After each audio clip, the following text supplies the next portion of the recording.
my name is Tori Glogowski, and in this video, we're going to talk about some of the most common mistakes in camel pose.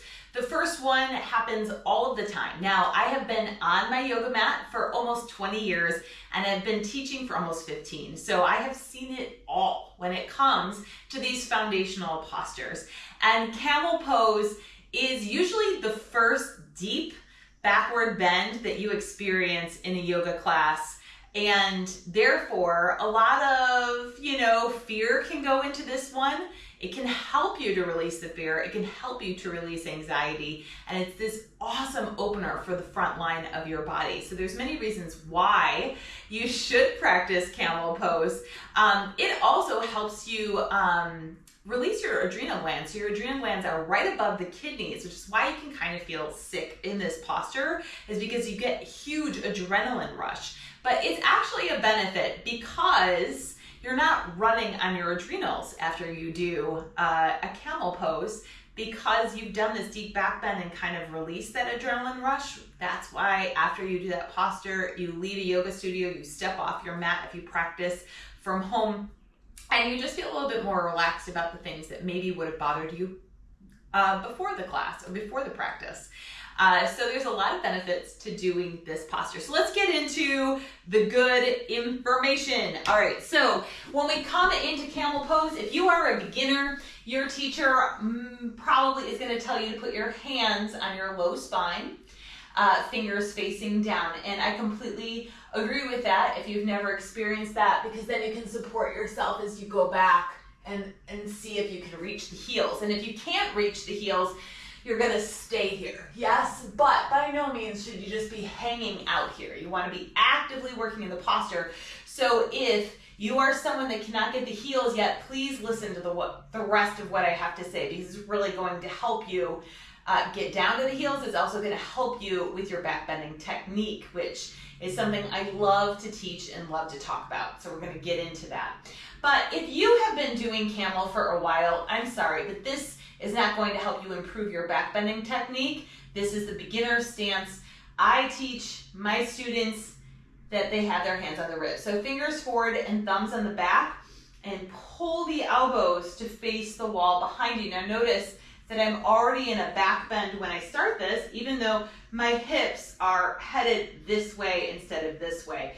But as I have my hands on my ribs, when I go back, I can feel if I'm starting to press one rib higher than the other and favor a rib or a shoulder. And for this back bend and most back bends, you want the ribs and the shoulders and the hips even. But we are human and we all have different ways that our body deals with back bends. We've had different injuries in the past. We've had different things happen to us.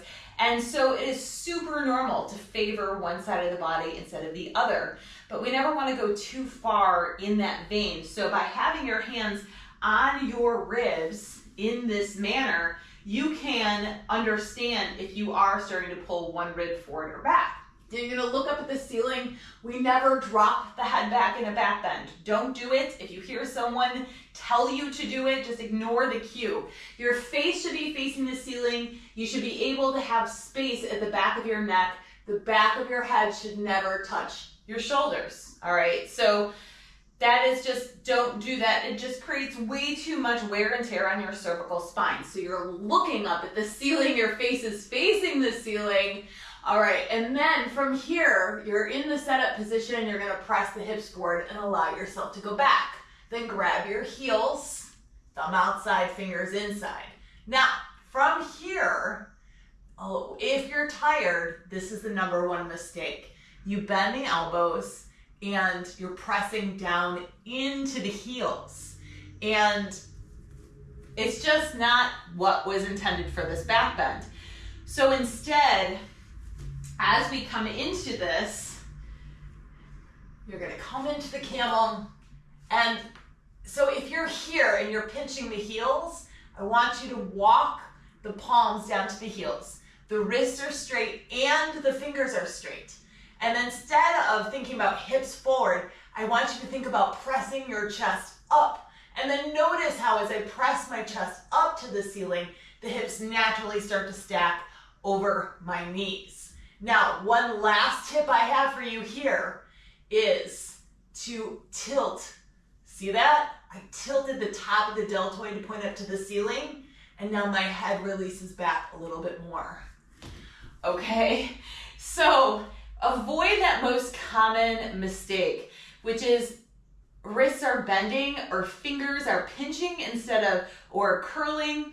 The fingers are straight, the wrists are straight, and the palm and the heel are connected through the whole thing. It's not fingers to heel, it's palm to heel.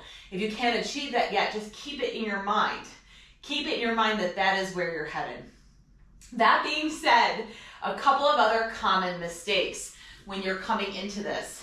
In all back bends, should be this feeling of ribs pulling up away from the hips. Did you see that? Ribs pulling up away from the hips. And it's very common, if you're not doing that, that your stomach, as I go into the bend, let me go into a bend where I don't do that. So the stomach is puffing out. Do you see how the stomach has a domed look? But instead, if I come into it and actively pull ribs away from the hips, this starts to get a straighter line here, right? So ribs away from hips. When you do this, you are taking some of the tension out of the low spine.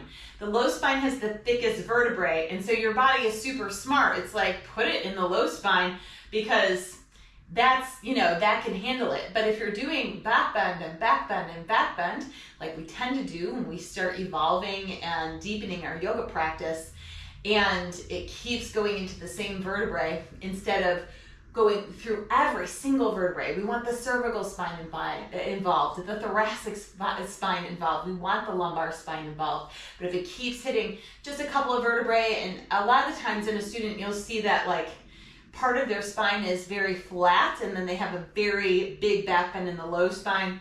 That means that they just haven't pulled the ribs away from the hips. They haven't folded the shoulder blades into each other, retracting the shoulders into the spine. And there's some little back bending technique problems that need to be all evened out. You're probably not going to hurt yourself unless you do it over and over and over again for years and years and years. But that's why it's so important to have a yoga teacher.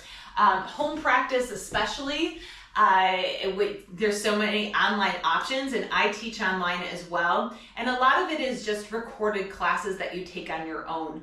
But the difference between that and my online yoga studio, which is called the Meet Me on Your Mat online yoga studio, is that I offer you correction and attention, even if you can only take my on-demand classes. I teach live stream where you will get correction, attention in real time.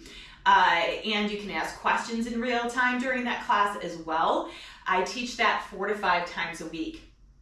But if you are unable to attend the live stream classes, I do have an on-demand library. You can take those recorded classes like most online yoga studios. But the difference here, and I hope you haven't clicked out, the difference here is you get private sessions with me.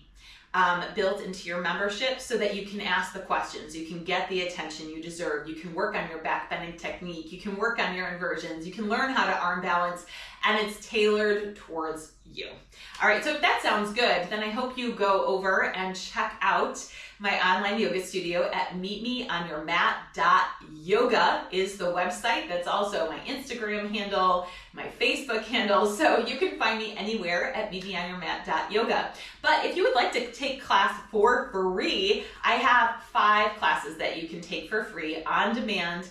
I'll leave the link below. It's meetmeonyourmat.yoga/free-classes. Sign up and you'll have access to them for as long as you would like. I teach 5 different types of classes and nothing gets left out. We work through everything. You're gonna feel so good in your body no matter what age you are. My students range from late 30s all the way up into their 70s, and we work to advance your practice in a way where I've been doing this for 5 years now, no injuries.